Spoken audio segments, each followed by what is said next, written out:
Yes, you are. Here we go. We're going to talk like this the whole time. You'll hear my lips smack like an hour in. That's like the worst thing imaginable to me. It's an ASMR podcast. No, we are not an ASMR podcast. 5, 4, 3, 2, 1.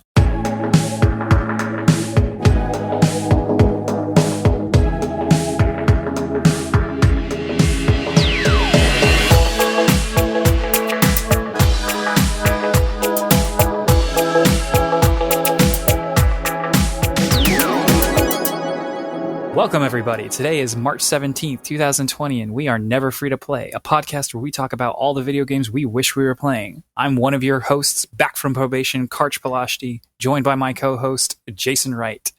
You can find us over at neverfreetoplay.com. At patreon.com/neverfreetoplay, you can throw us $1 if you really like what you're hearing.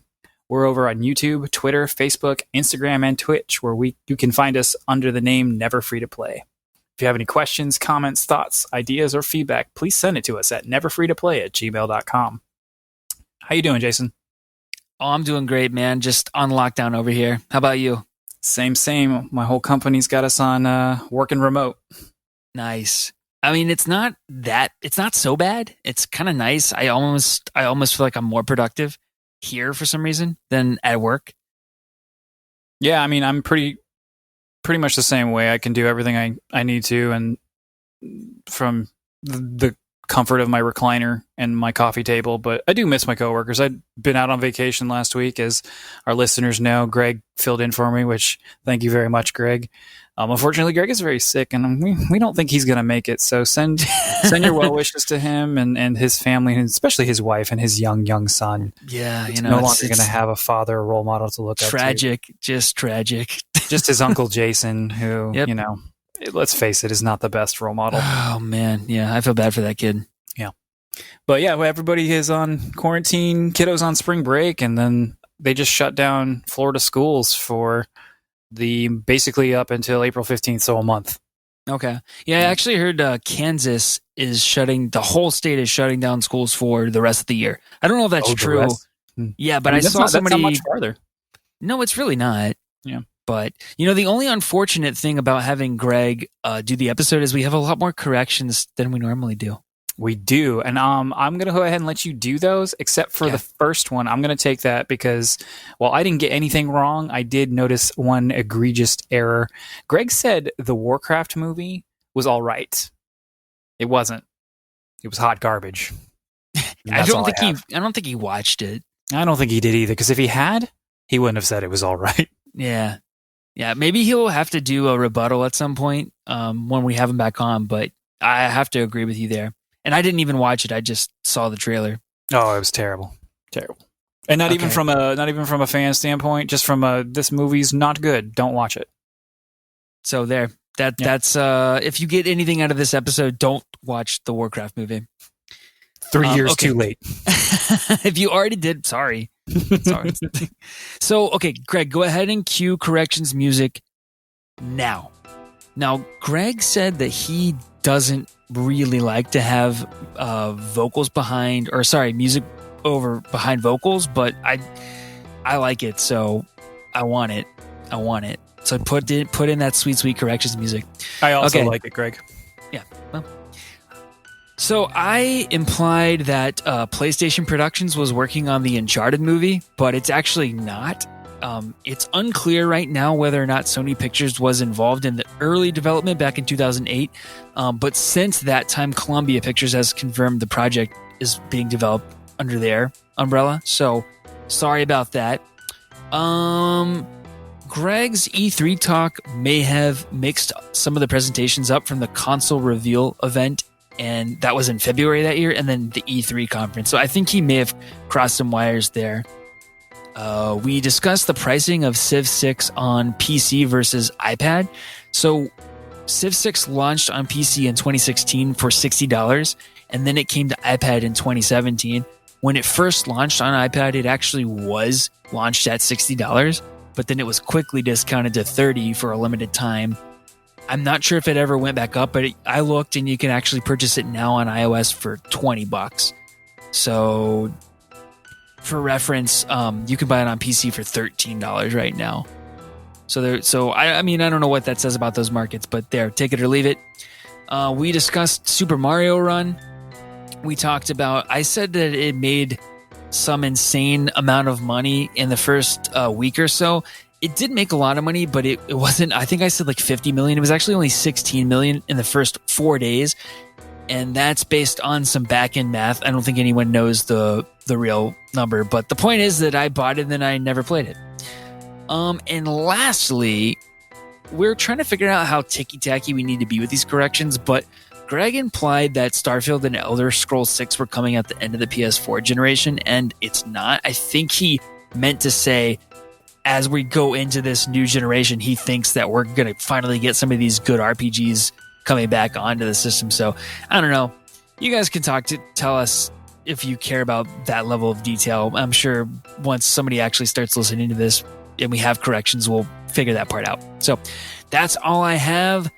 Cut corrections music. Thank you, Jason.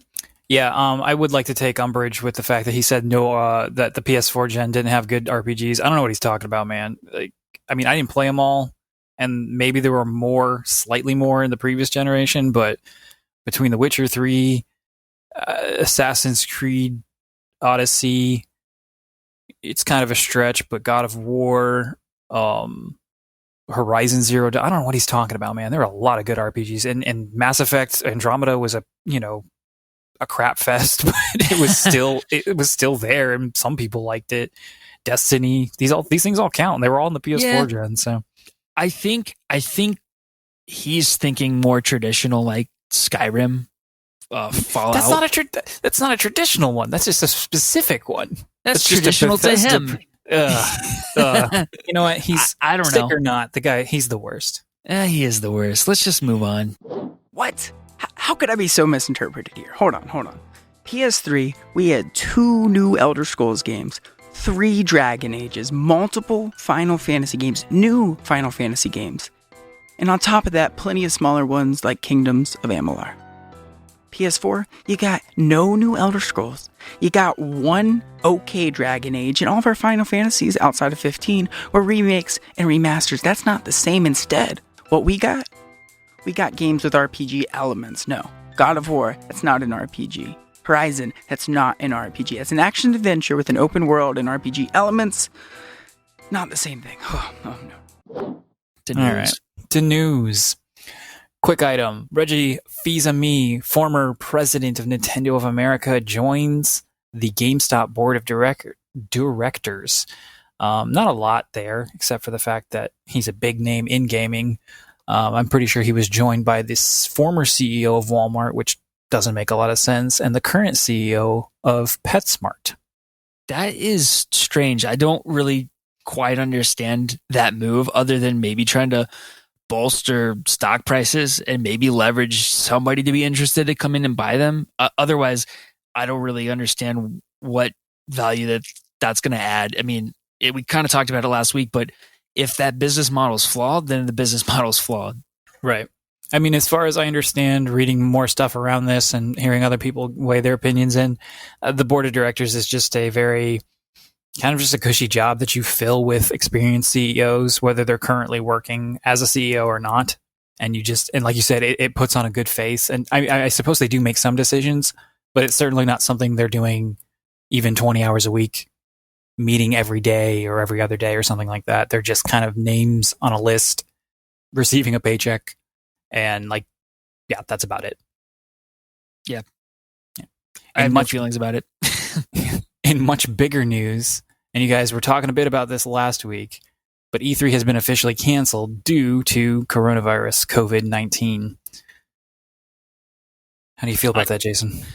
I feel like when this kind of first came to light that these big events were getting canceled, I think I misjudged it. I mean, I think all these events that were the early ones to cancel, I think they made the right call. And I know everyone says that it was an overreaction, but I really don't think that it was. I think this is a bigger deal than we originally anticipated. I'll be the first to admit that I was wrong about it. So I think It's a good call. I really do. Obviously, yeah. At this point, when you're canceling schools statewide in large states like Florida and other places, a giant congregation of thousands of sweaty fans touching controllers and VR equipment and shaking hands is probably the last thing that you want, especially with all the flights and hotels and whatnot that needs to be booked in order to make that a successful thing. How do you feel? I mean, they're not. So E3 has been canceled. There's no show. The ESA, which is the governing body who runs the show, they actually organize it. E3 is their thing. They own it, and they're the ones who get all of the people to pay them money to take up space in some hall to talk about their games on a stage or get a booth to display merchandise and talk about upcoming stuff, etc. So they're going to do something separate from the major publishers and the major developers. I don't know what that's going to look like yet because they haven't really announced anything.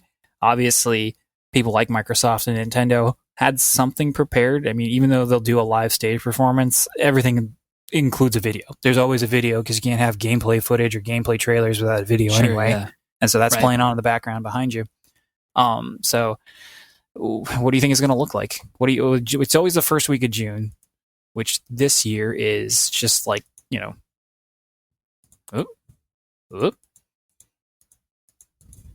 You looking at a calendar? Yeah, what a fine time for my fingers family. So it's probably going to be somewhere in the neighborhood of the 1st or the 8th, depending on how early they were going to do it. And then the big presentations from like the big 3 to 5 developers and publishers would always go like that weekend before it. So what do you think is going to happen now? It's kind of hard to say, especially I've been such a lazy gamer in terms of following E3. I would just wait for all the information to kind of trickle out into the ethos before I ever paid attention to it. So it's kind of hard to say, like, not really being a fan of E3. But if I had to guess, I would say that some people are going to step up and try to fill the gap. I just don't know what it's going to look like in terms of when and who. What about you? What are you feeling on this? I don't know. Like I said, I have no idea what the ESA has planned as far as salvaging the show that was E3. They'll probably try to contact as many developers as possible and some of the larger outlets to try to coordinate some sort of digital presentation, whether that's live or recorded. But before that, with things like Xbox and Nintendo, they're going to just do what they were going to do before. They were going to play their 30 to 40-minute video. Phil Spencer would previously have been on that stage for Xbox, and now he'll just have a new video recorded where he'll go over everything, maybe with head of, Xbox Series X design behind him, because I'm sure they're going to want to talk about that. They just released a bunch of information yesterday. It was all very technical. Neither Jason or I could stomach reading it. Just know that there's a lot of teraflops and that the SSD drive is, I think, a terabyte. I think that's the default size. So that's pretty cool. That's a lot. That's more than my terabyte. That's more than my SSD, which is only like 128 gigs on my PC. So do we think that's probably like PlayStation's going to put out analogous information to what Xbox did tomorrow? Is that what we think? So it's not going to be like the big, like, here's the box, here's the price. It's going to be more. We've seen the Xbox Series X box already. There was a funny little ad where they put it next to a giant fridge that looks exactly like it, as a kind of yeah, we know it looks like this. It's funny, right? And it was really funny. We haven't seen the Xbox we haven't seen the PlayStation 5 yet, so we might get a box revealed tomorrow too. That'd be pretty cool. But I imagine no one's going near price. Oh no, not especially since absolutely not. Especially since it seems like they could get delayed. It hasn't been hinted at by anybody but like analysts and people who just kind of predict these things. But, with factories being limited or overloaded or shut down, depending on what stage of quarantine or not quarantine they're in right now, especially since so many of them are over in the East, in the Asia area, through no fault or desire of their own, the entire next generation line could be delayed on all company fronts. Which I think personally I'd be okay with. I can wait a couple extra months if we can, save that many more people. I know that. Yeah. Between actual lives saved and, something there is the economy to think about, both within our own country and worldwide. And plus, I just don't have time for it. I've got a busy schedule as it is. Right. They're still releasing great games on current gen hardware. I have to keep playing them. Yeah. And the interesting thing about that is it might bolster sales for those end of life cycle games like Ghost of Tsushima and those kind of like later gen exclusives. So it'll be interesting to see how all that plays out. Yep. I mean, for just as many people that unfortunately are having to tighten their belts or maybe even more unfortunately losing their jobs, just as many people aren't. You and I we're safe and we're comfortable, and obviously we're working, so it's not like we have extra time on our hands. We're simply not going into work. But some people might be in some weird position where they're not doing a lot during this entire thing, which could last for the next 3 to 6 months, who knows how long. And so they're going to find themselves buying something they didn't previously had that they might have been interested in, whether that's a game or an entire console. Like, I'd be really interested to see Switch sales over the next few weeks, or next few months, that is. That's a really good point. And I have to wonder how online retailers will be impacted, because like just today, I think Amazon announced that they're not allowing third-party people to restock their warehouses because they're prioritizing like household items. So I would imagine that like things like electronics and games, they're not allowing third parties to send them shipments. That'll be interesting to see. Now, I think that's only until the beginning or early April, but let's say that extends. I mean, how does that work when you've got these major game releases coming out and you're telling Sony, like, no, you can't ship us The Last of Us Part 2. You can't. So we're not going to distribute it. I wonder how that's all going to shake out. I mean, if people really want the game, they'll just buy it digitally. If it's new, it's not going to be on sale, and there's no point in buying it physical if you still really want to play it that day, that week. If you don't care, you'll wait. And there's some people who want to collect, but there's such a small percentage. I think we might see an incredible shift towards, not that we haven't seen it already, but an even larger shift towards the digital only market. Yeah, that's a really good point. So that'll be interesting. Now, what I want to get into here, though, since we've kind of droned on that for a while, is tell us about your heartbreak this past week. My heartbreak. Yes. So amidst all this terrible actual news, we have some just as terrible, although not as important news. Kyle Bosman of Easy Allies will be leaving in April. He'll be leaving Easy Allies, the company. He'll be leaving Los Angeles area as well. His last show and stream are somewhere in the last week of April. I don't remember the exact date. He's just looking for some new creative outlets in his life. He's ready to find that next big thing.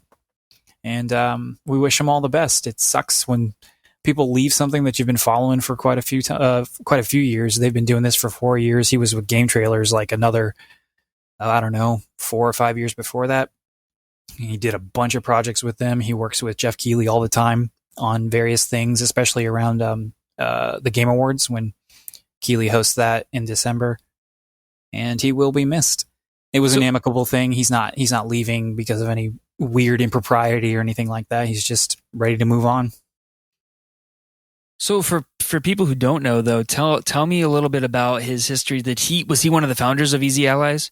He is one of the founders of Easy Allies, yes. He had been a major talent content creator over at Game Trailers before it was shut down by whoever owned them at the time. I think it was Defy Media.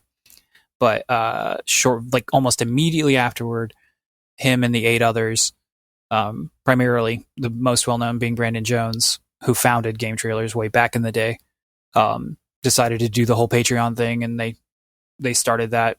I actually got a little help from Kind of Funny before they, made their official announcement and everything. But they've been doing this for about 4 years now. Oh, yeah, I didn't know that.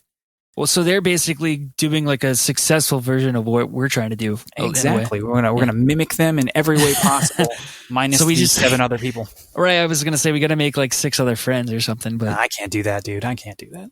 Okay. Well, then we just won't do it.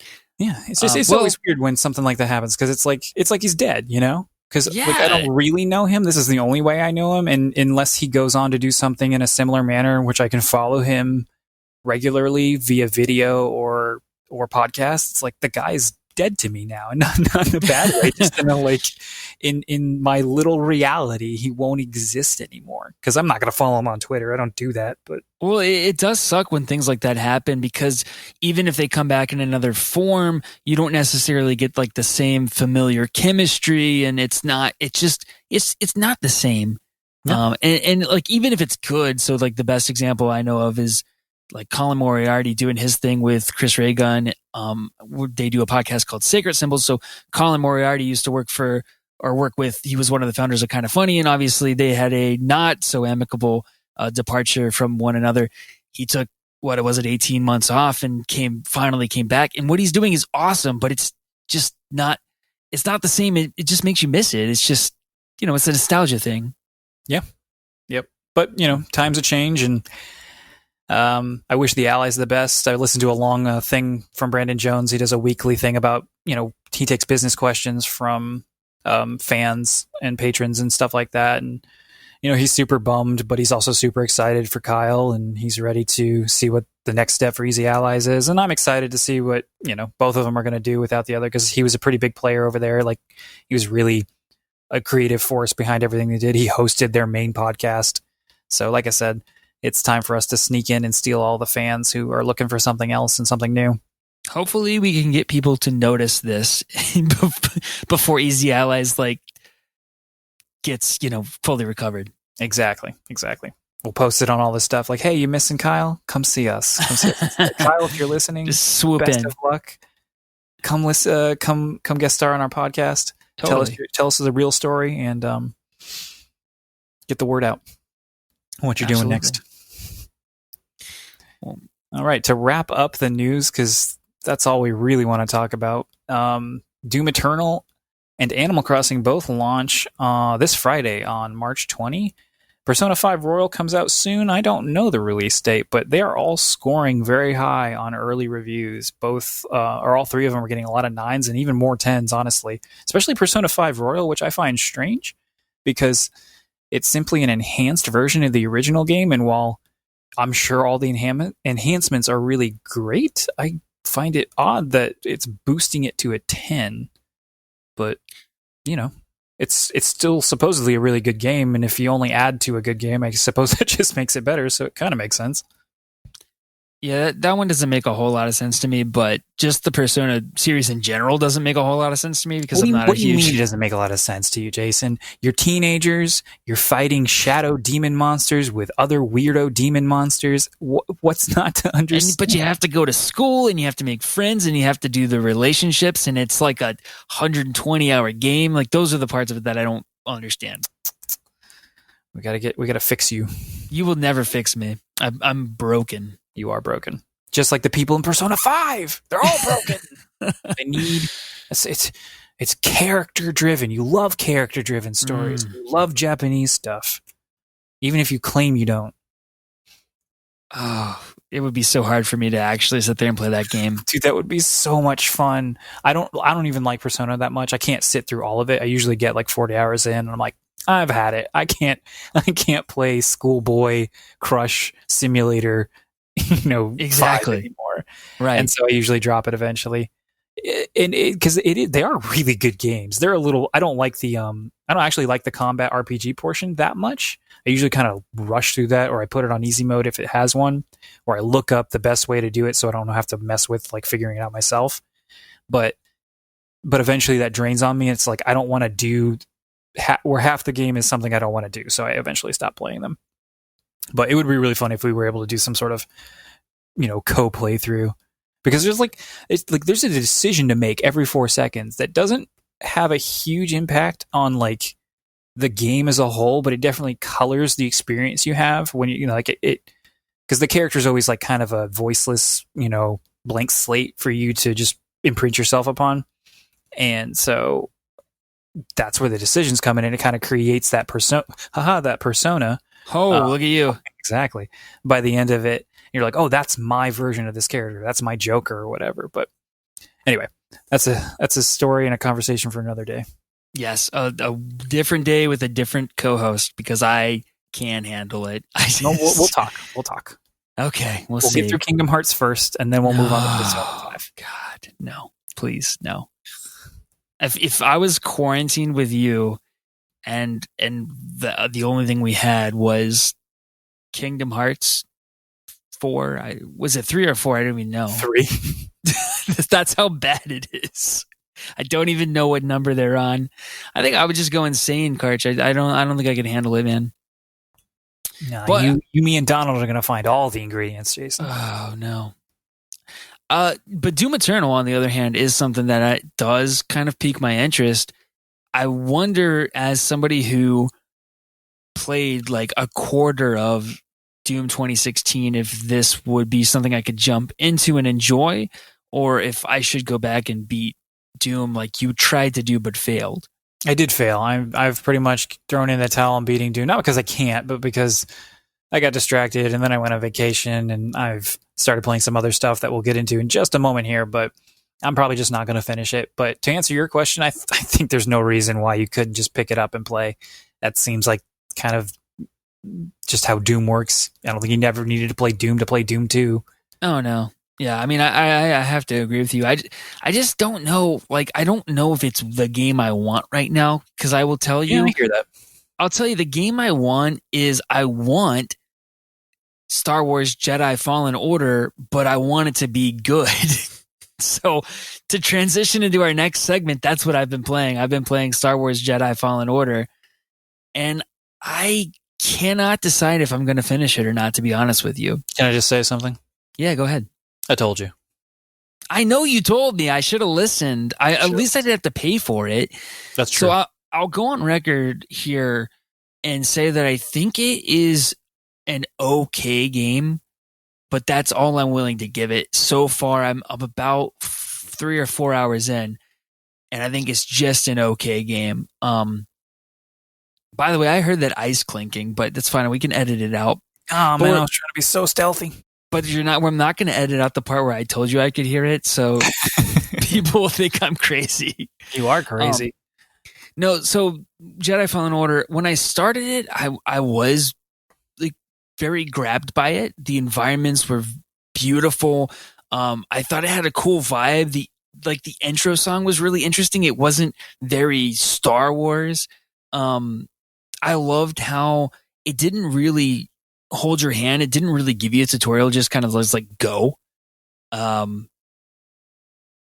it was kind of easy to jump in, and I liked that aspect of it. And I even thought that traversing the environment was fun in the beginning, but then it just like, yeah, it's something. At some point it just stopped being fun. I think it was like after that narrative intro. I don't want to get into spoilers here, but there's a point at which the game opens up a little bit more. I would say like after the 1 hour mark, and at that point is when my interest plummeted because the story got really boring. My biggest gripe with the game is that the enemies are mostly wildlife. Like you play a weird, you fight like a weird alien version of a ram, and he's just like running at you. It's just not, it's not fun. And I don't know if I'm doing something wrong, but the finishing animations never trigger when I'm fighting those creatures. It's only when I'm fighting like humanoid, like stormtroopers that I don't think they exist for the wildlife. So that's really, it's just really boring because all you can do is really, you have 2 buttons. You have square, which is your kind of your quick attack. You're just swinging your lightsaber, and you have triangle, that's your heavy, and that's it. And you progress through the skill tree so incredibly slow. I'm 4 hours in. I think I've gotten three or maybe 4 skill points, and everything that you can unlock in the beginning, it's like, oh, you can do like a charge attack with your heavy, or you can do like a run and then jump attack. I'm like, why couldn't I just run and jump and swing the lightsaber as just a normal combat mechanic? Like I feel like I'm unlocking things that should have already been there to begin with. Yeah, I mean, part of that is intentional. It's a storytelling mechanic tied to the game mechanics. Like and it's starting to become kind of a trite Star Wars story, but you haven't cut yourself off from the Force, but you've pretty much distanced yourself from the Force, and so you haven't used your lightsaber in forever. And very minor spoiler here, it really isn't a big deal. Cal, what's his face? I don't remember the main character. He's not a fully trained Jedi. He's barely a Padawan. Like, he's not super great. He's not like anywhere near master level. Obviously, by the end, most of that changes because it's a video game, and that's how these things work. You get stronger by the end. Otherwise, it would be incredibly boring. But you said something. You almost said it, but you basically had this feeling like it starts out amazing, and then it just kind of falls flat. It never really, it spreads its wings, it jumps off the cliff, and then it just nose dives into the ground. Yeah. Like, it never really takes off in a fun way, in my opinion anyway, and it sounds like yours too. And it has this huge identity crisis. It wants to be Uncharted. It wants to be Sekiro. It wants to be a little bit of God of War, maybe a little bit of Metroidvania, which oddly enough, in a weird way, is the thing it gets the most right, but also in the most boring way.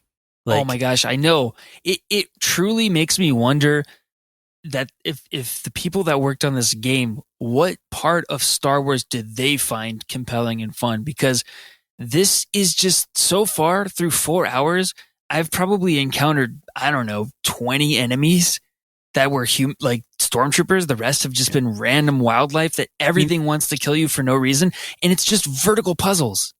Yeah. The stormtrooper count goes up, but you'll start hating fighting those too, because it's just like, why are these so hard to kill? Why am I struggling so much against white armored stormtroopers with regular blasters? And you never get an ability that just lets you mow through them. And I know, like, people had like a lot of things to say about the Force Unleashed, where it was just like everything was like ragdoll, and because you were super, it was just a different time, both in video games and Star Wars.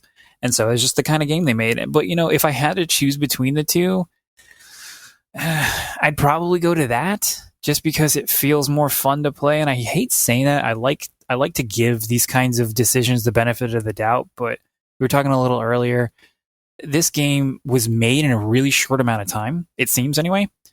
And you can tell because A, it's buggy. Yeah. And B, it just feels a little unpolished. And it's an amazing feat in and of itself, but if you weren't going to let this cook longer, they needed to make it smaller. And they didn't. It's still way too big for a game that has this many problems, and that they made. It's like they tried to stretch it out or something. Yeah, it's like they took a 5-hour game and tried to make it into like a 15-hour game or whatever. Mm-hmm. It's the weakest I've ever felt playing as a Jedi, which is frustrating in an era where, like, you go and play a Spider-Man game, you're not Superman or like this force to be reckoned with at the beginning of the game. You do have to acquire abilities and kind of ramp up as you progress, but it feels fun and good to be Spider-Man. It feels fun going from point A to point B. Like, the combat mechanics, they're varied enough that they're interesting at the beginning of the game. Whereas in this, it's just like, oh my gosh, I feel like the most basic, normal, boring, weak human of all time, and I'm having to do the stupidest things. And like you said, it's buggy, which makes even something as simple as jumping over to a ledge difficult to do. I've been through so many parts of the game where, like, I just can't make the jump, but it's the jump I have to make, and I die, and then the load times are outrageous. Oh, they're so bad. And it sets you so far back if you die and you haven't hit a checkpoint, a meditation point. So I can't recommend this. I think I saw that it was on sale for $40. I can't recommend it at that. I wouldn't pay more than $20 for this game. I could recommend it for $40. Especially if you like Star Wars. If you're hungry for a Star Wars game, pick this up for $40. Did you play it on easy?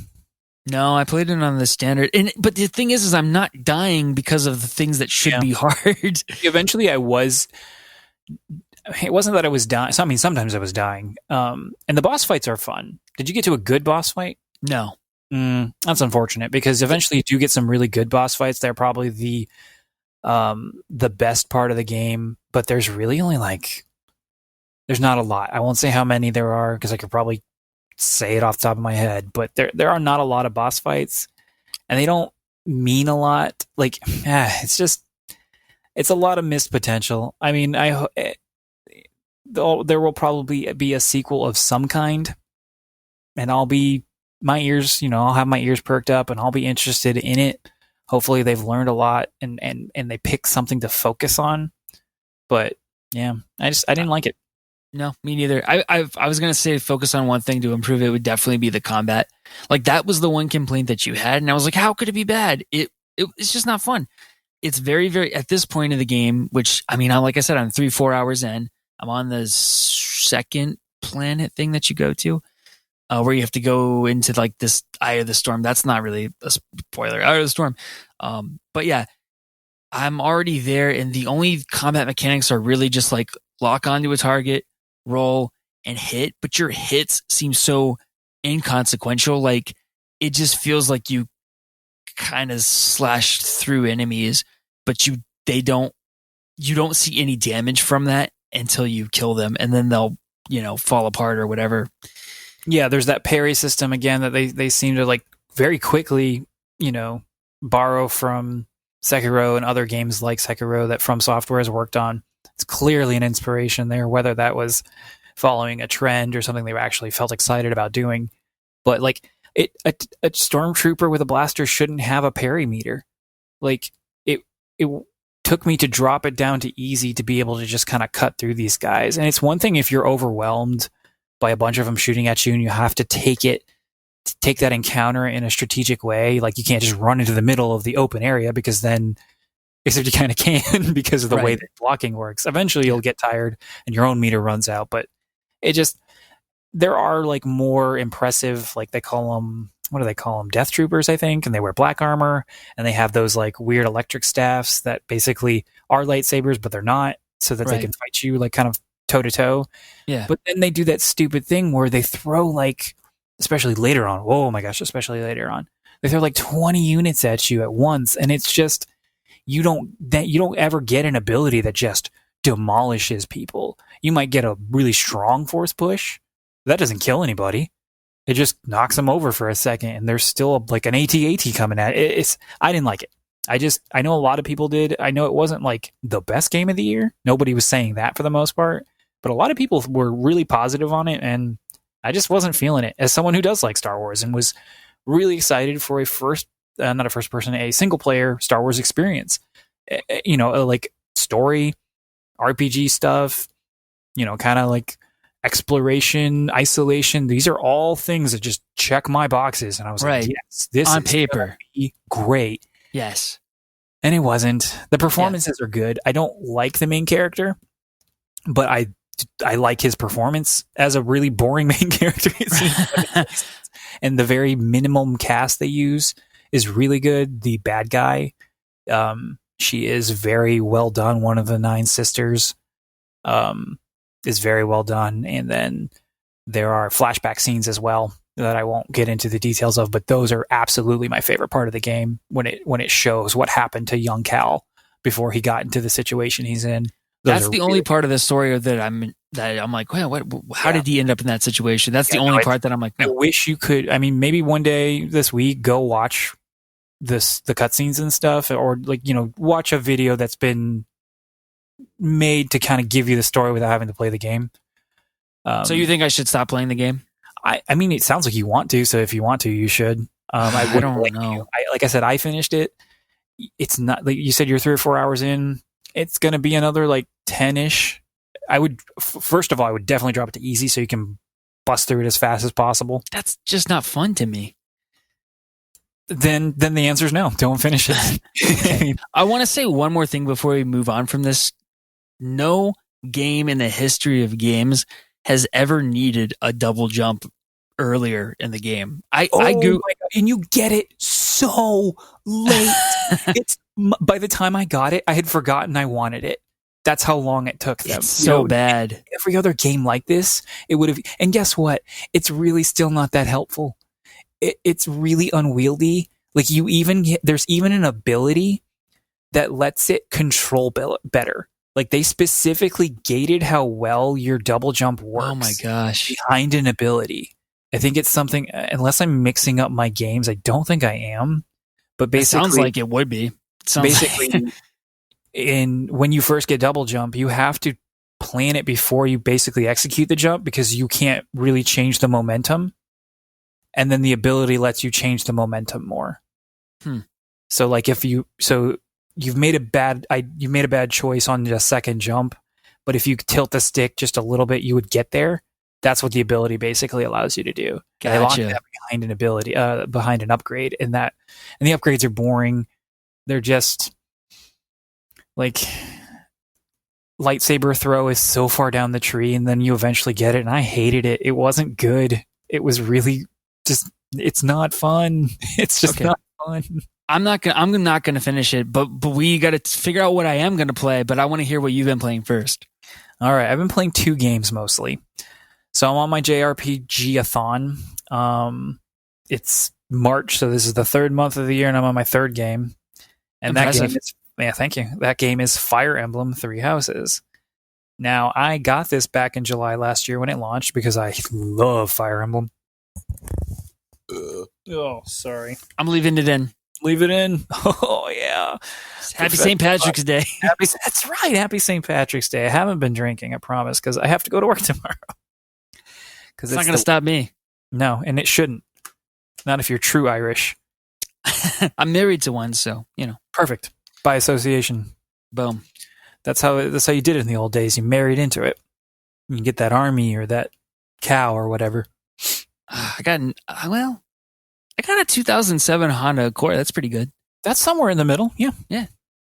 All right. Anyway, Fire Emblem, great series. I've been playing since it came out in the US after that faded introduction in Super Smash Bros. Melee when you saw Marth and Roy and like, who the heck are these guys? Why are they talking in Japanese?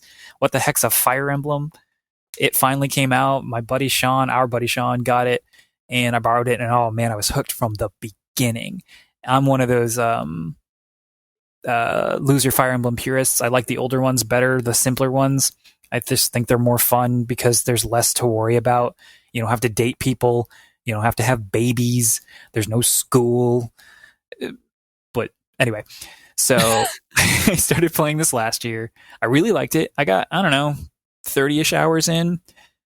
And then I was trying to play too hardcore, though. I was letting my characters die, but I didn't recruit a lot of people at the beginning. So I found myself a little short-ended or on the shorter side with units. And I wasn't having any fun. Something else came up, and I put it down. So fast forward to today, I'm going to beat this game, but I do want to start over. I picked the Black Eagles, so 3 houses lets you pick one of 3 houses. Black Eagles, Blue Lions, or Golden Deer. It's a fairly innocuous choice on the surface, but basically it tells you which class you're going to control, which is completely different set of units. And then you play through the game, and everyone's having a fun time learning how to do war as young little nobles do in these kind of medieval fantasies settings. And throughout the game, you have a very Persona-like experience in between the battles. So in previous Fire Emblem games, every chapter / level, whatever you wanted to call it, was a battle. You would then go through the battle, and then you'd have a brief little bit of text between characters to signify what happened and move the story along, and then the next chapter would start. And it was just battle screen, battle screen, battle screen, all the way to the end of the game.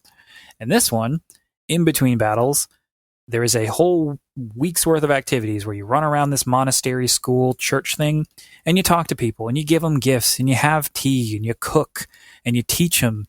And all that stuff plays into the RPG mechanics. And if you never played a Fire Emblem game, it's a turn-based strategy RPG with not as much emphasis on the strategy. It's mostly just, I have a class and they're good at this kind of thing, whether that's axes or swords or magic or healing. You have a bunch of units on the field. The enemy's got a bunch of units spread out. They're going to come at you from different spaces.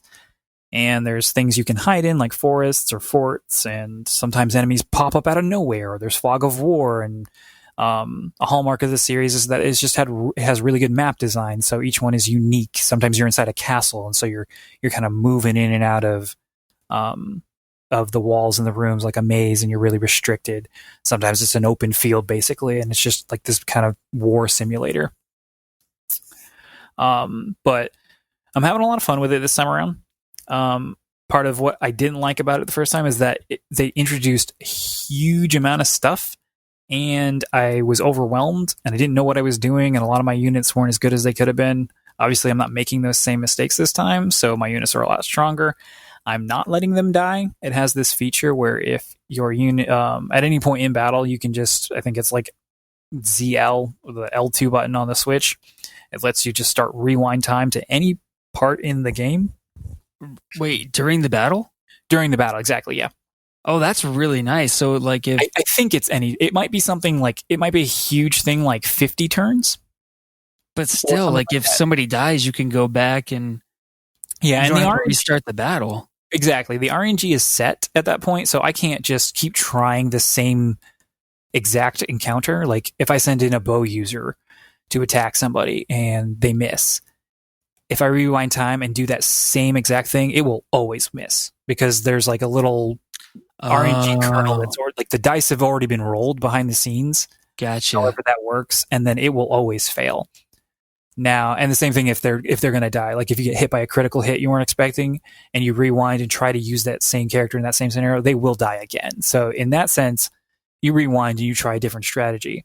But that's kind of nice because then you know like what not to do.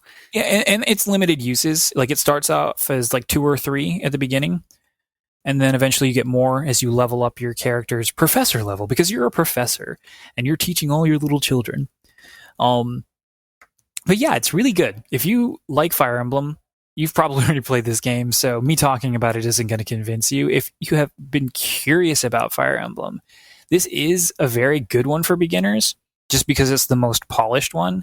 It is a very meaty game, though.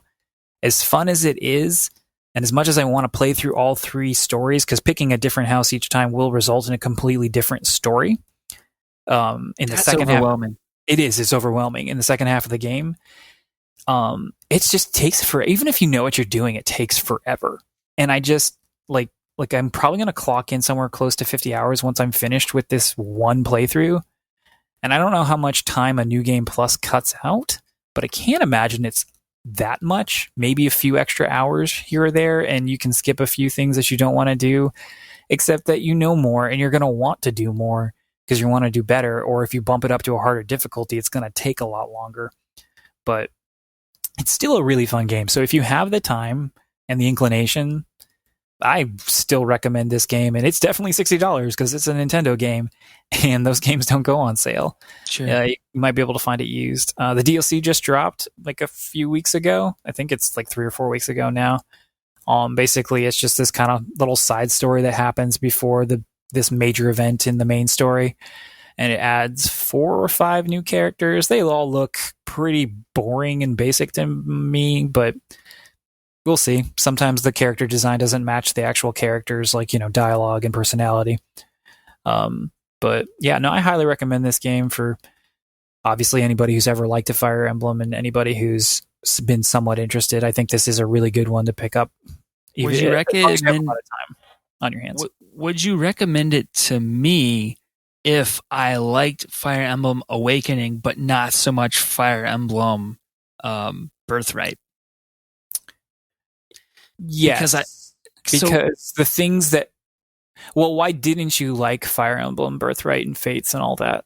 So I think that's kind of, you alluded to it earlier, but like Fire Emblem Awakening was just a lot simpler. Like I was okay with the minimal amount of relationship building stuff that you had to do in that, and it made sense because it dovetailed into a mechanic in the game, because the better relationship you had with your party, then if you would be close to each other in combat, there were certain buffs. So like it made sense to me, but then it seemed like there was all this other stuff that you had to do in Fire Emblem Birthright. And ultimately why I stopped playing those games, actually, I think any hardcore gamer is going to hate what I'm about to say, but I actually traded in my Wii U and my 3DS to buy the Switch at launch, and I hadn't quite made it through that Fire Emblem game, but it was pretty new at the time too, so it traded in for a lot. So I like kind of, yeah, Gotcha.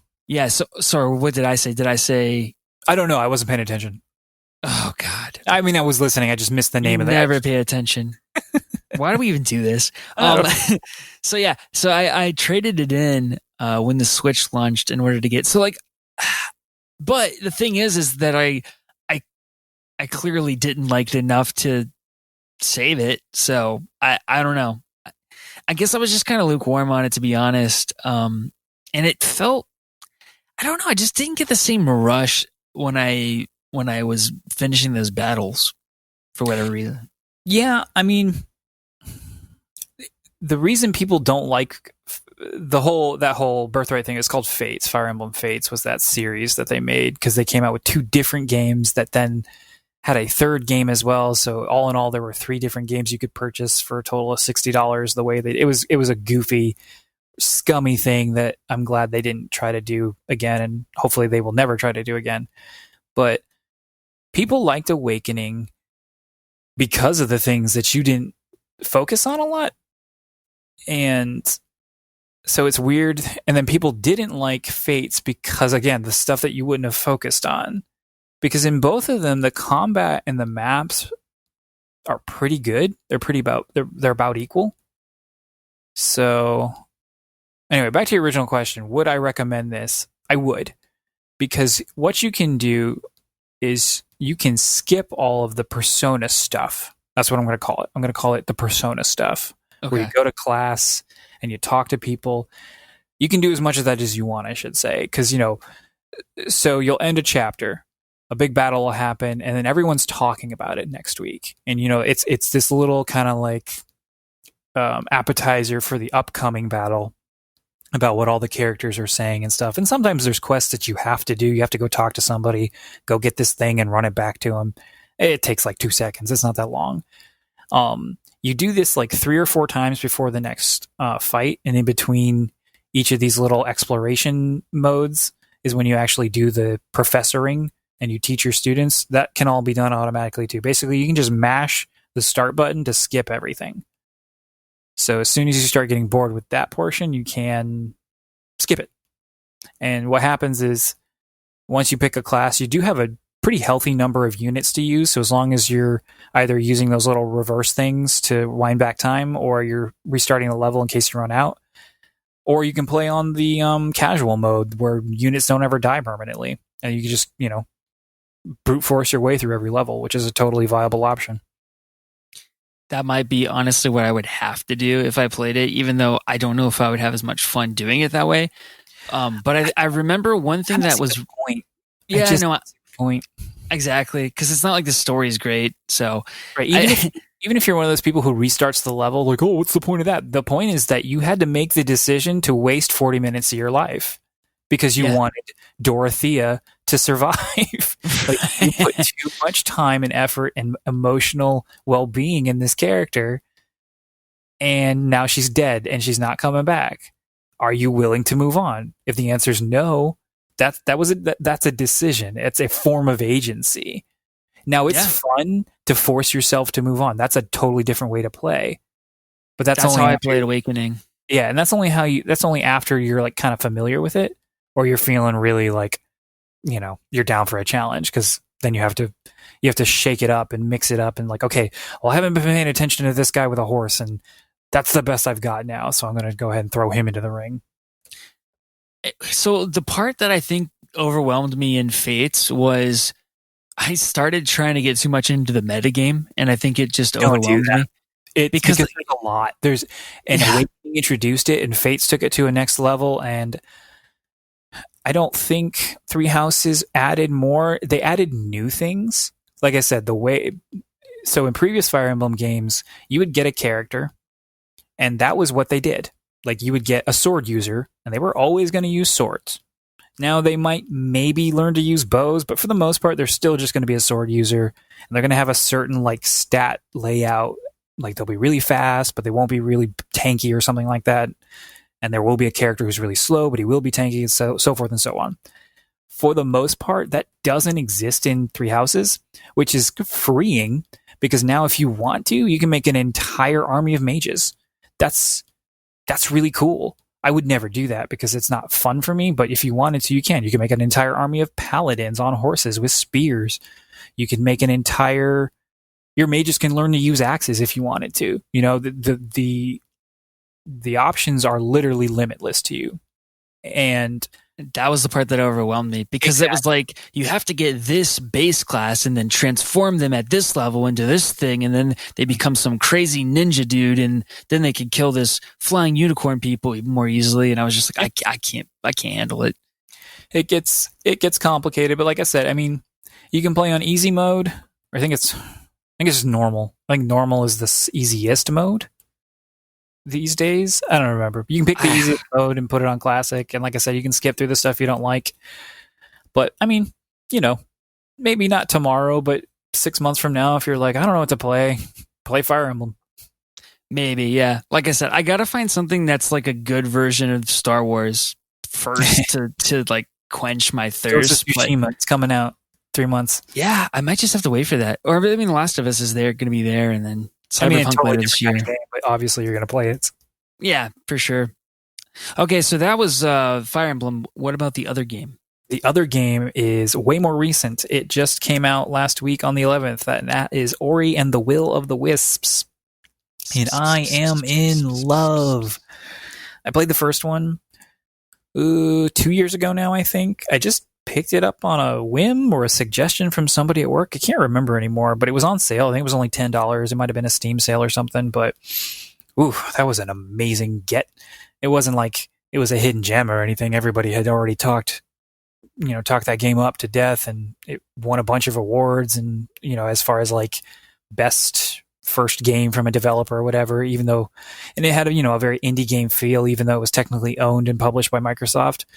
But it's a Metroidvania style game where you're this little light spirit thing. You look kind of like a bunny / feline kangaroo.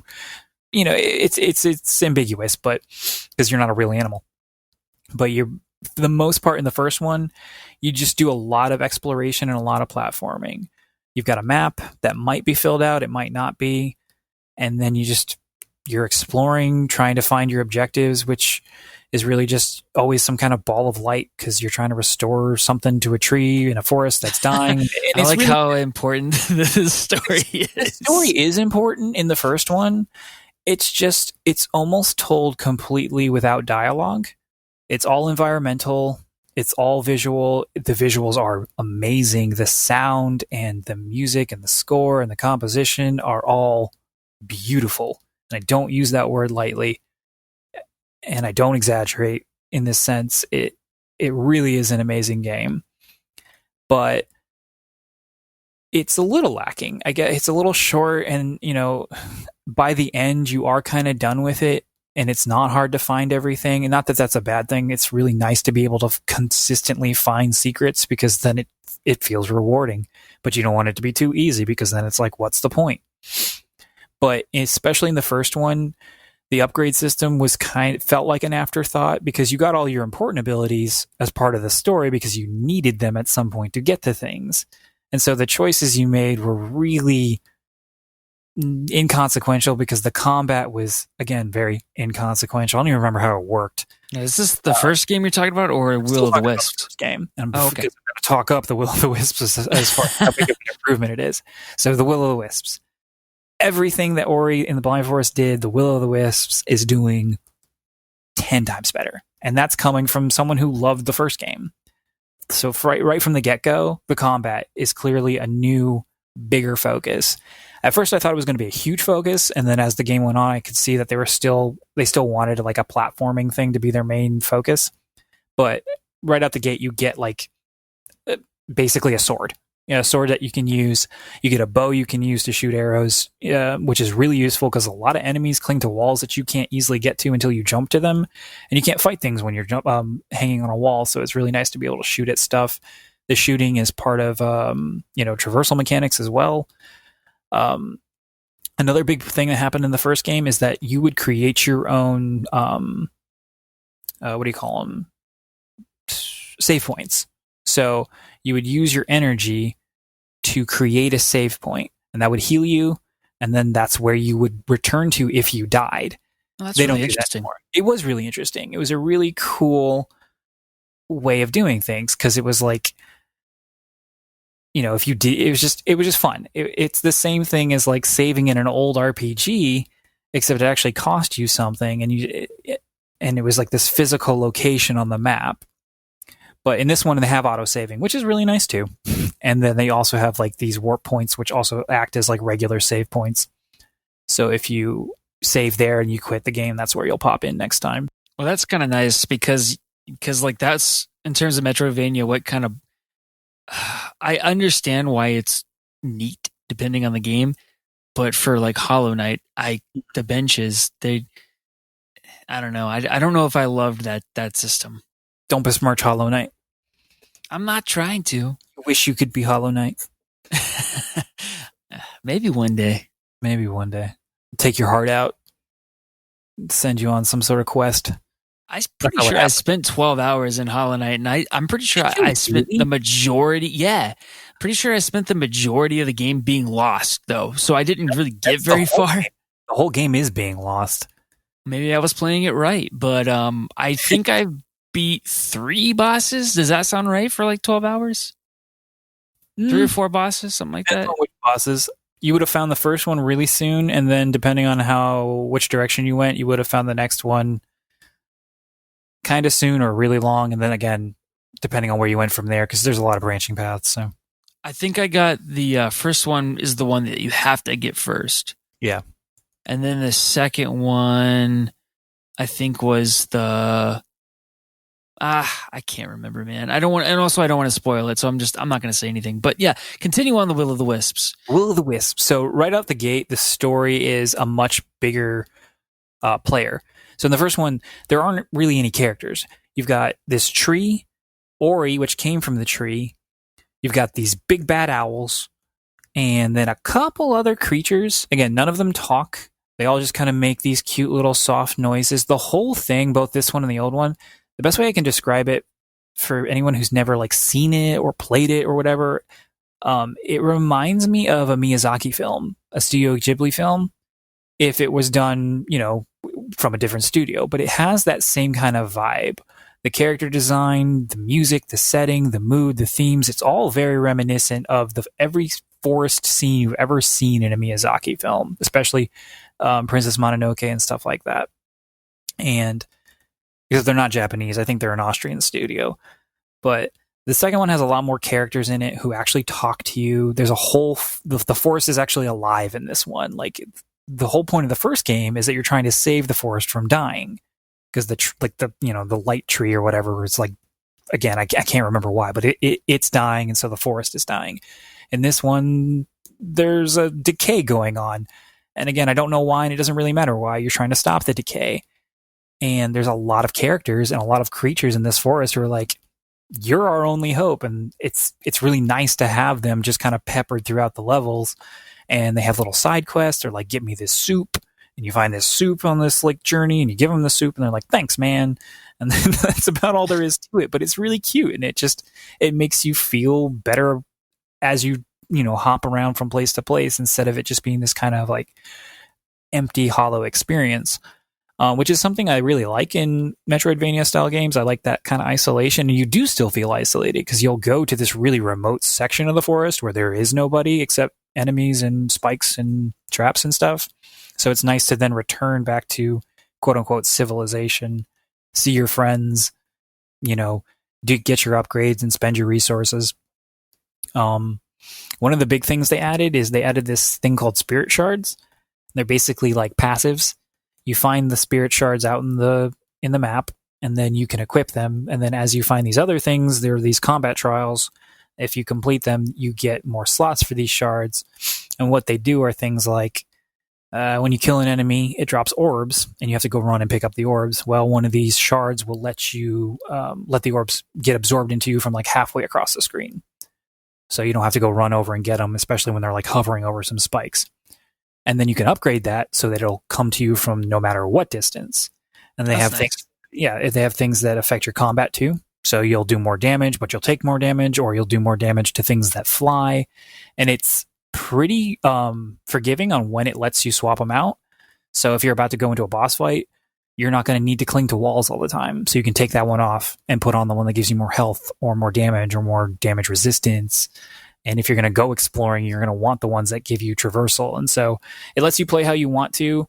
And sometimes that's all you want to do. You want to be able to pick what kind of weapons you have. You want to pick what kind of abilities you have. It only lets you use 3 at a time, and it gives you 12. And so it's like, and most of them are really good. There's a couple there's like, why did I spend resources on that? But for the most part, they're worth having if it's your style of play. Like, you can choose the bow or you can choose the giant hammer. Just depends on how you want to do things. Yeah, that sounds really fun. I feel like if Respawn made that game, you would unlock jump 10 hours in. That's funny because there is a double jump in the original, and you don't have any. It's one of those things that Metroidvanias do. You just don't have any of your abilities in the beginning for no reason, and then you get them again for really no reason, and that's fine because that's just how these games work. And especially this one, it's not like in Metroid where it's like, why does Samus's suit stop working every time? Right. For this one, it's like, who cares? It's fairy magic. It doesn't matter.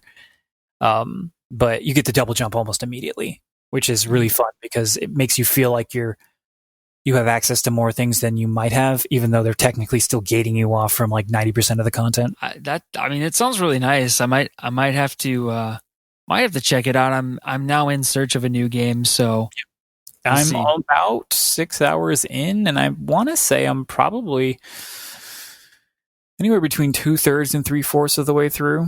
I don't know what the time to beat is on it, but I have these 2 MacGuffins I need to pick up still. And then I imagine after I get the MacGuffins, I have one more final sequence, and then I imagine that I'll be finished with the game. But who knows? I thought I was getting pretty close a couple hours ago, and then they were like, nope, time to go get the spirit orbs. I'm like, oh, yeah. Okay. And I wasn't mad. I was just I wasn't expecting it because of the way they had structured the story. Looks like the average is 12 hours. Okay, so I'm about halfway through then. I mean, I do go back every now and then because there's this little village that you're building up, and I absolutely need this village to get built so all these little cat raccoon people thing can live happily ever after. It's very important to me. Well, yeah. Well, then if that is important to you, it might take you. It looks like 10 to 12 hours depending on how you play. So yeah. So I'm playing this on PC. Oh, I forgot to mention there is one bad thing. There is this really annoying sound bug. And I haven't looked in a couple days, but when I first started playing back on Monday, was it Monday? No, that's not possible. When I went back and played it on Saturday, excuse me, it was something that even people on Xbox, the console, was experiencing. And there wasn't a patch yet, and there wasn't a known workaround or anything. So what happens is, especially in cutscenes, there's just going to be this really, really noticeable buzz. The sound just interrupts completely and it goes buzz, and it's awful, and it's really disappointing because the music's so good and the sound design of this game is so good until that buzz comes in, and it totally kills an emotional moment. This one character was experiencing something and it was like doo doo doo doo, and I was like, what the heck was that?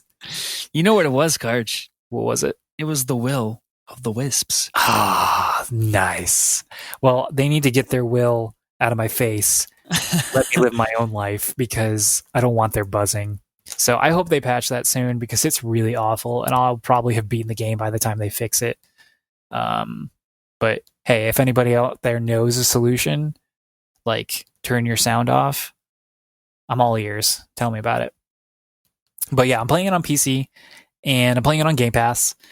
$5 a month for PC Game Pass, and I got Ori and the Will of the Wisps. That alone is a stupidly good deal. It's too good a deal, and I'm kind of worried about what Game Pass is going to do to the gaming industry if it takes off in a really big way. What does this mean for monetization and microtransactions and indie developers who need to get their game out there, but what's the cut for them on the back end when I'm only paying $5? to play their game. And not even really, because I'm playing 3 other games on this service too, you know? Right. Yeah, that's one thing that's I do wonder about, like you said, the monetization part of it, because how I don't understand how it's sustainable, but I know Microsoft's got on record saying that you can make a lot of money putting your game on the service. I mean, they obviously believe in it because they're putting all of their first party exclusives on their day and date. Yeah. So I don't know. It does make me wonder though. The only market we've seen that's similar is like Netflix. Yeah, but we've heard what's happened with Netflix, and they're not doing so well as. But for Netflix was the small guy coming into the big pond. You know, they're the small. They just kind of snuck in and started doing something that the big TV studios and production companies hadn't figured out yet. And as they figure out, Netflix is eventually either. I mean, they're not going to go away, but they won't be what they used to be. As people take their big shows away, like The Office and Friends, they're going to have to figure out, you know, where to use their minimum amount of funds as they buy up the really good shows, and then also as they try to make their own content that's worth watching for more than 3 seasons. Sure, and then at that point, they're competing more with like HBO than they are with any other streaming service. So yeah. So, but no, I mean, go use Game Pass. If you're not using Game Pass and your computer doesn't suck, go get it. Like I love Game Pass. It's amazing. Yeah. Or in 6 months, when even if your computer does suck, they're going to have streaming working on Game Pass, and then you won't need the hardware to run the game. You can just stream every Game Pass game to your laptop. And if you don't want to mess with a computer, go get an Xbox when the new one comes out, because Game Pass is on there too, and all the games will be.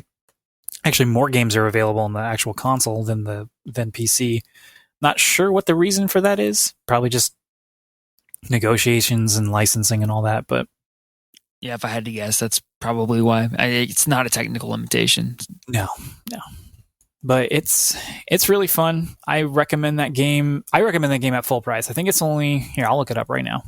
It's $30. I still recommend that. It's an amazing game because it's got replay value if you really like these kinds of things. It has a hard mode and an easy mode. I don't know what the difference is. I guess enemies probably just do less damage because I can't imagine the platforming changes at all. But man, it's so rewarding figuring out a puzzle or figuring out how to get to something that you probably shouldn't be able to, or maybe you should and you don't realize you should. And again, it's like I'm a genius moment. But I would get that game for $30. I wish it was on the Switch because I love playing stuff like that on my handhelds. But it's probably never coming there, not anytime soon. Even with the first one on there, I don't think it's happening for a while, if at all. Why? But why? Yeah. I just don't. Okay. That's fair. Yeah. So it's interesting. I don't know, out of like the what you've been playing. Well, no, I guess I was going to say I don't know that I've ever recommended a game. And I don't know that you've ever not recommended a game, but that's not true because I recommended Outer Worlds. So yes, you did. So never mind. Jason recommended a game, and next year on episode 53, he'll recommend another game. No, honestly, playing through this Star Wars game, you asked me the question. You were like, "Do you even like games?" And then, like, I started the question, "Do I even like games?" I don't know. I'd say the ones that I like are honestly like the ones that I really, really love. They're few and far between, unfortunately. You just hate playing games. You want to, it's this weird paradox. It's such a struggle. You'll get yours once The Last of Us comes out. I don't see. You're always like, I don't like to play long games. That's not going to be a short game, man. Why? The first one was like 12 to hours games or something like that? Always get longer. Sequels are always longer. Even if it's by just a few hours, it's going to start getting to that part of, it's going to start reaching that your limit. You're going to be like, oh, this is starting to drag. I don't know if I want to finish it. People need to stop making games so long. It doesn't ever, I mean, it doesn't just make it better. That's the beauty of a game, though, man. It's all it has going, not all it has going for it, but all it has going for it is that it's 120 hours. First of all, you've never once played a game, like a single player game for 120 hours in your life. Diablo 2, I bet you I have. that isn't like Diablo. Okay, well, and that's maybe not single player, but what I'm still. saying is you've never played a Persona 5. You've never played a Dragon Quest 11. Tell that to my Sonic Chows, Karch. Oh, dude, I love those Sonic Chows. I If know. they would just make that game for Switch, I would buy it in a heartbeat. I would buy it full price. I would too. $60. And I would only raise those stupid little chows. I love those little chows. I want to make a podcast about the chows. This is a podcast about the chows. It is now. Chow, Nobody's- chow, chow, chow, chow, chow, chow, chow. Is that the game? Or is that the music for the game? No. I remember the music being very calming. Oh, it was. It was super serene in the like the regular garden, and then like the heavenly garden, and then the hell garden was very creepy, but like creepy cute. You know, like the way a kid's movie might be creepy. Oh, the good old days. The lake was red like blood. That was kind of weird, but you know, whatever. It was the early 2000s. Yeah, anything goes. All right. We talked way too much about what we've been playing for a podcast where we're never free to play. But there's still a lot of games out there, Jason. What do you wish you were playing? Okay, so originally I was thinking Ori was going to be on my list, but I'll be honest with you, the more comparisons I heard you make to Hollow Knight, I don't know if that one's I just don't know if it's going to be for me. I promise you it's not like Hollow Knight in the way that you don't like Hollow Knight. It's more Hollow Knight like, but it is still very much not Hollow Knight at all. So maybe Ori and the Blind Forest, but if we're just talking about things that I want to play that I know I'm never going to play, more VR. So I have this I really like games in VR that explore with scale because it's the only platform that you're really able to experience that. And so what I mean by that is think of a God Sim where you are this overarching, just all-powerful being, and you see these little tiny minions walking around this environment, and you can kind of lean down in and get close to them and see what they're doing and peek in their little windows and just look at their little trees. I don't know. There's something really cool about that. You just can't do that in any other platform, and it feels real. So there's one like that on Oculus called Tethered, where they call them God Sims, but essentially what you're doing is it's kind of like a real-time strategy where you're just building up this civilization. I think each level you have a goal and you have to get your little village to a certain point. I've only really watched review videos of it, so I don't fully understand what the objectives are, but it looks really cool. And I think more than anything, just the scale of it. And then there's also a real-time strategy that's similar to that in terms of experiencing the scale called Brass Tactics. And so you get to control your little platoons and tell them oh, go mine this resource and build this type of building and then go attack this point. And so I think real-time strategies in VR would be awesome. I played one with Greg called Corix. That's a PlayStation VR exclusive. And the guy who developed it was really active on the PlayStation VR subreddit. And he was so awesome. And it was just a one-guy team. And the game itself was in terms of the graphics, were really simple. Each unit type was just a little peg, just a little rectangular prism. Mm-hmm. But they had different ones. There was an aerial one, and there was a little minion one, and then there was the kind of more souped up army ones, and the little tank one. But the cool thing about it is you could play with another person, and then their avatar, you were playing on this tabletop where you could walk around the table 360 and you could see everything and really get down in there and see. And then your opponent's avatar was also in the same room, so you could you had this little laser pointer where you would use to point to your units and control them, but you could also point it in your opponent's eye, just Nice. kind of blind them temporarily. Just those little neat little things that you just can't do with a flat experience. Right. But again, I'll probably never do that. So what about you, Karch? Yeah, I'm pretty absorbed with Ori right now, and then when I'm not playing Ori, I'm playing Fire Emblem. So there's not too much I want to play that I wish I was playing, but Animal Crossing New Horizons is coming up, and I'm a big Harvest Moon fan, and I love Stardew Valley. Top 3 game of all time for me, easily. Top 5. We'll see. Anyway. Anyway, I've never played Animal Crossing for an extended amount of time and liked it. Me and my sister played the GameCube one after we had gone through like our Harvest Moon phase. We're like, oh, this will be it seems kind of like Harvest Moon, and then it wasn't. And so I immediately was like, I don't want to play this because it's not Harvest Moon, and it's not trying to be Harvest Moon. It's trying to be Animal Crossing. With that said, it's been 15 years since then. And they've made a lot of improvements, and people are all up in arms about, in a good way. They're really hyped about this, but it comes out Friday, and I was thinking, I'll pick it up, but Final Fantasy VII Remake comes out real soon, and I want to finish these other games before it comes out, and I don't want to drop the $60 that close to another $60.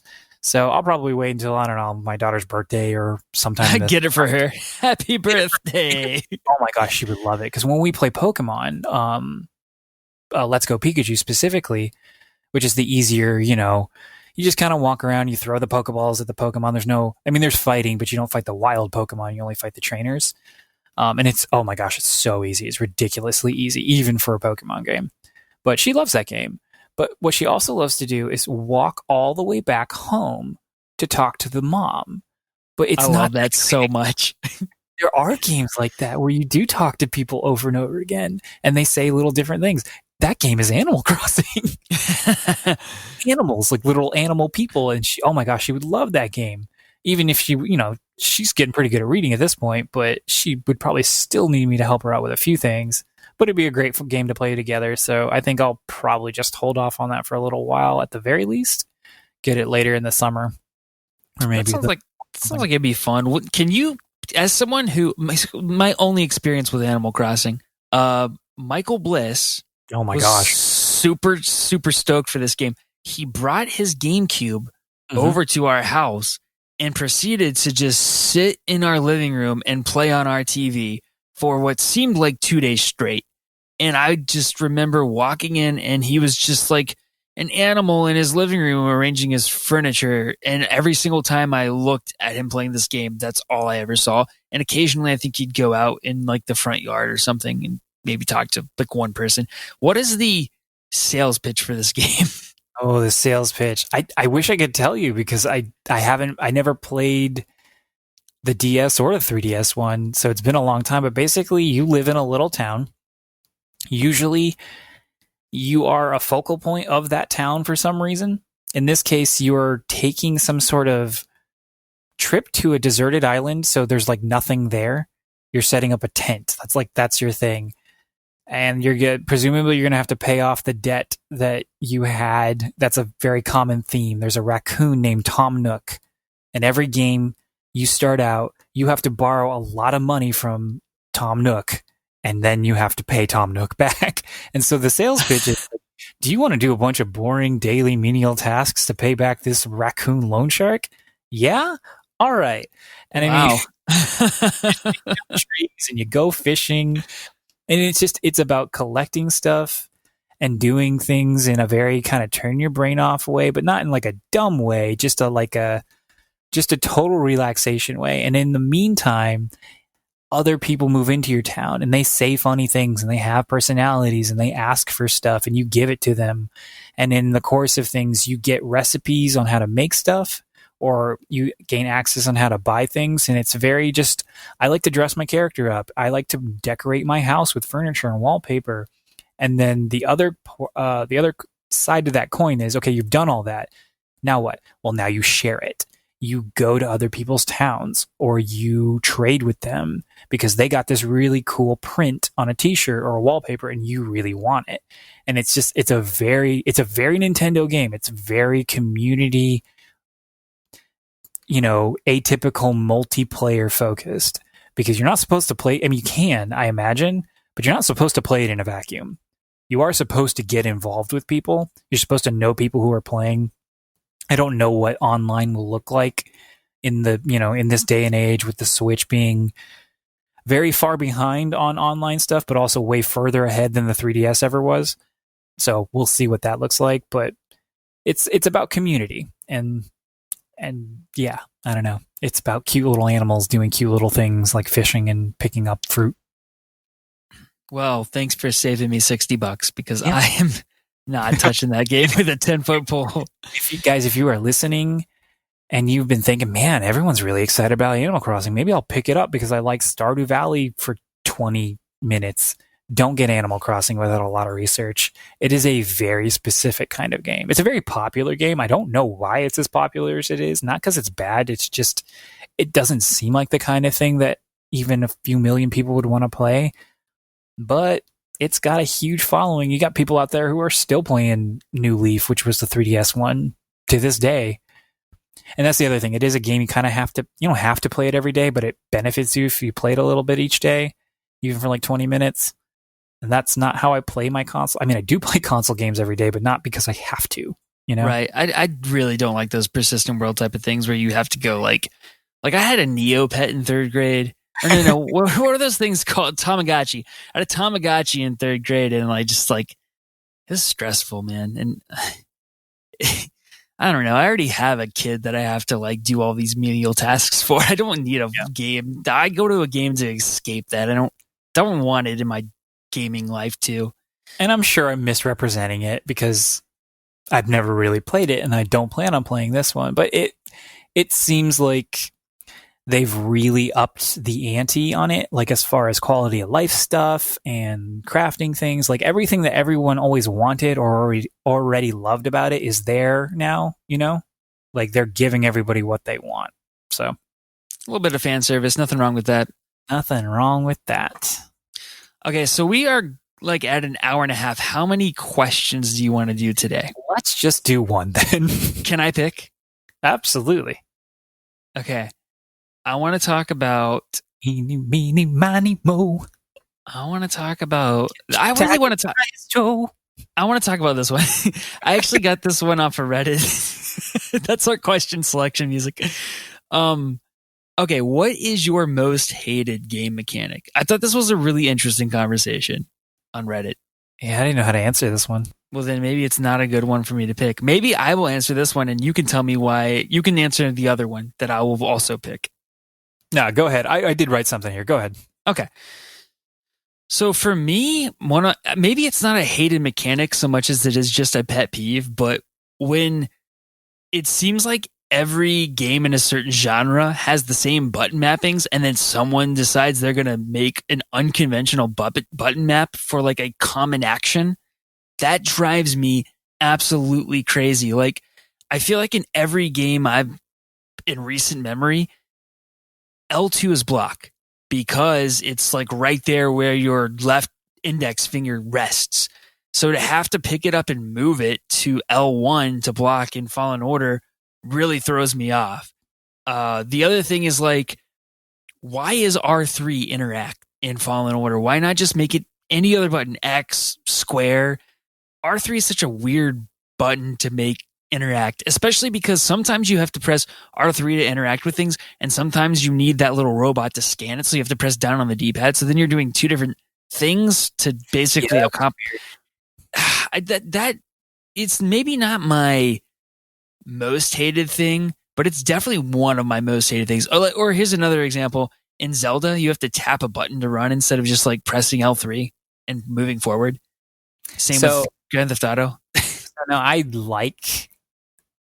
like using L3 or R3 for almost anything. Back in the day on the PS1, I would just click those buttons. I would just click the sticks in between like cutscenes and load screens and stuff. That was just my do. And now they do things, so I don't like that. But no, I've never really liked L3 for run, but I definitely don't have an alternative because if square or X or left or bottom face button were run, that'd be fine. But those buttons are too important to just set to run unless you are a game like it.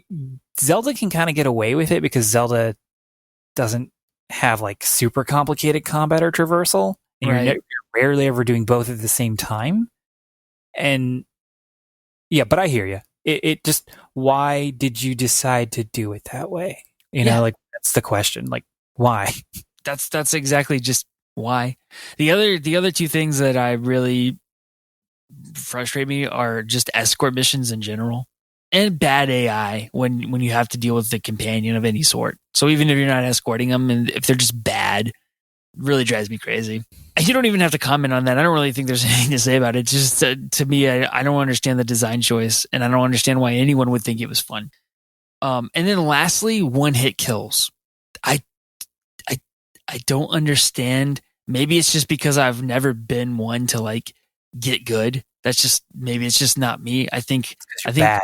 I'm too old. I'm too old to get good. I don't have the time to spend to get good.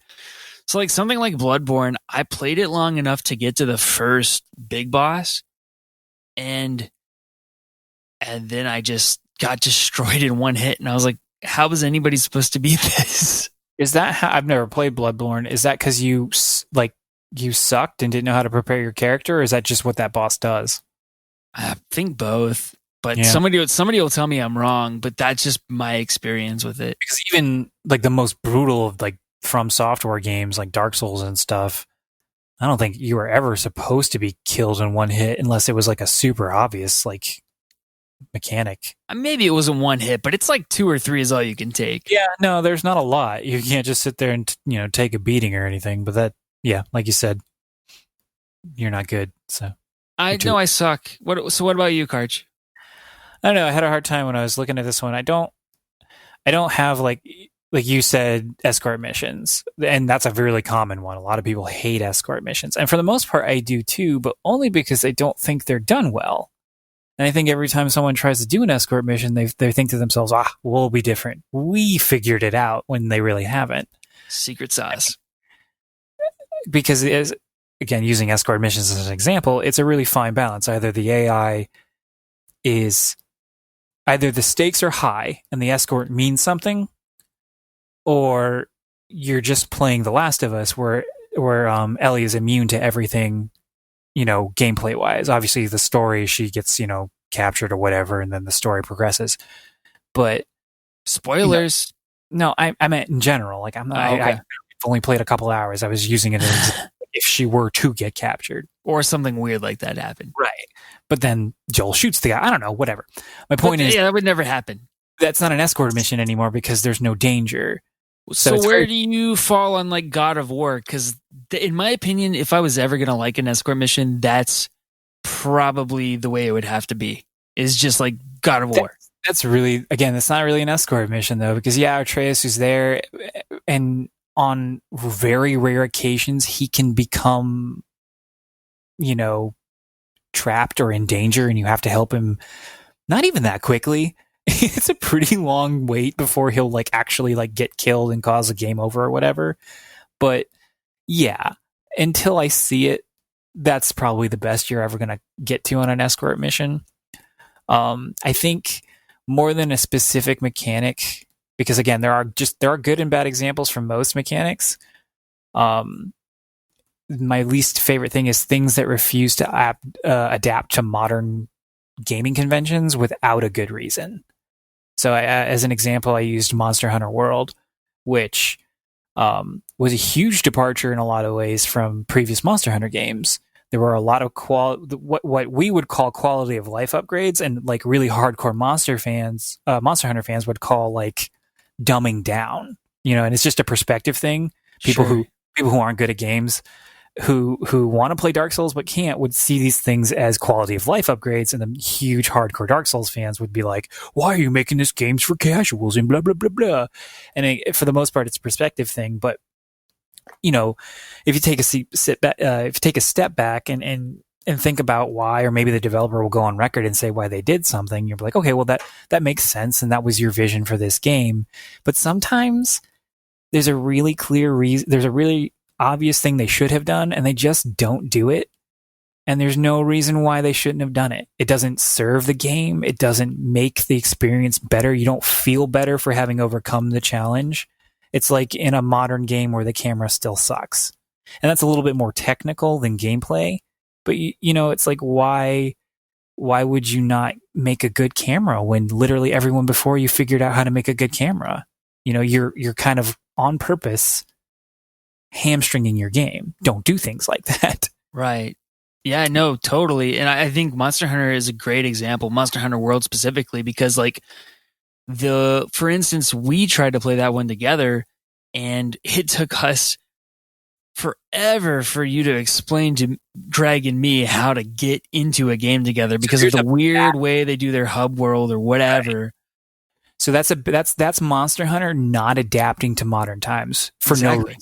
They're being really stubborn about how everyone has to have viewed the same cutscene or whatever before they can progress. It's this really backwards way of doing, which is so dumb because previous Monster Hunter games didn't have that restriction to my knowledge. I mean, I don't think so anyway, and I've only played one other one for Ultimate, but my friend and he was always ahead of me in a lot of stuff. He'd be like, he could just join my stuff and I could join his stuff. Now, it wouldn't be a good idea for me to join his stuff because it would be way out of my league, but I could, and I could get my picked. You've got to figure out, I mean, I think Borderlands 3 is one. I've never played that game, but I've heard that it's good about letting you jump in and out. And I can't remember if they somehow equalize or normalize the levels of the characters and the enemies. Yeah. I don't know exactly how that works. So you do have to overcome some challenges in how do you track progression, but plenty of games have done it. I think Far Cry 5 is another really great example. Tyler and I jump in and out of each other's games and all the time. And so all the experience and money and all the skills and the gear that you get in there are yours, but whoever's game you're in, that's whose story you're progressing. At least that's how Far Cry 5 works. So I don't know, they have to figure out some standard way to do multiplayer, because I will tell you, anytime I ever try, and maybe it's just that I'm getting truly old, but anytime that I ever try to play a multiplayer game for the first time, the first 30 minutes are us trying to figure out how to get into a game together. I don't know if you have that same experience, but if it's a co-op, I agree with you. If it's a multiplayer game, like if, at this point it's old now, but if we bought Overwatch day one, we would have been playing together like that. It would have been no problem whatsoever. Sure. But that's a good point, because that game literally lives in, that's all it is multiplayer. But anything that has a co-op element that might have a single player, which is what Gears of War and Monster Hunter had. Like you said, there is this weird okay, well, where are you? And okay, just keep playing for another 30 minutes and blah blah blah. So it's so frustrating to have to go in there and do that. And I just appreciate it when games allow you to start the game together and just go and not have to do the training mission or the whatever. Yeah, I don't know. Anyway, well, that was a pretty long episode. We missed each other. We did, man. I'm glad you got your vacation in before we locked the country down. Yeah, it was really good timing. Very fortuitous. I didn't go out of the country, folks. Don't worry. I didn't bring anything back with me. I didn't take anything anywhere else. It was pretty local. So are we giving Greg another week off? We will give him hosting, or are we going to give him crap because we had so many corrections? No. Last week he got a week off because he helped host. Right? This week he gets a week off because he helped host last week. All right. Well, then that's what we'll do. And then even if he hadn't, he's sick, so we'll be nice. Yeah. And plus he's going to edit this even though he's got the coronavirus. Legitimately, that is not a joke. He's legally obligated to do that. Right. Oh, edit our podcast? Yeah. Yeah, I mean, that's what we don't pay him to do, so. We're paying him in love and discounted iPads. Discounted iPads. Hey, where's my discounted iPad? I gave you a discounted Vita. What do you want? That's true. It's way better. I hacked that stuff wide open. If anybody wants discounted stuff, just wait for me to be an idiot, buy something full price, hate it a year later, and I will sell it to you for a tenth of the price. More like 3 months later. Yeah, sometimes.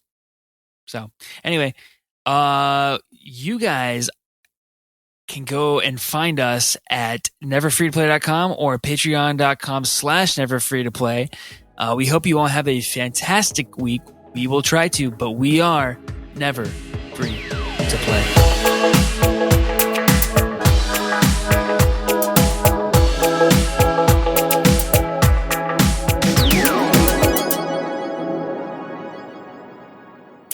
Blue, blue, blue, blue, blue.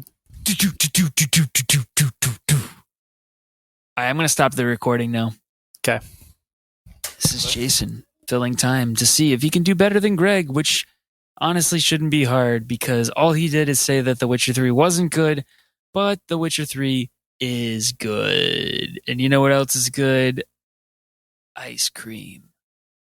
You scream, and we all scream for ice cream.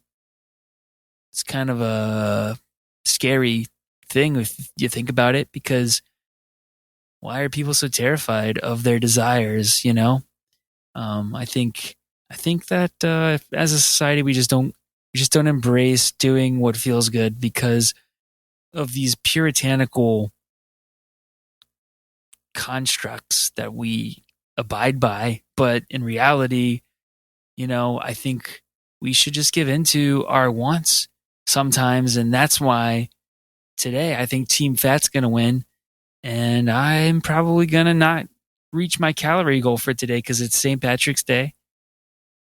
But what are you going to do, you know? Because you got to live. You got to live, and sometimes you're stuck in your house for 2 weeks, which is fine. If that's the worst thing that happens, then we're in pretty good shape.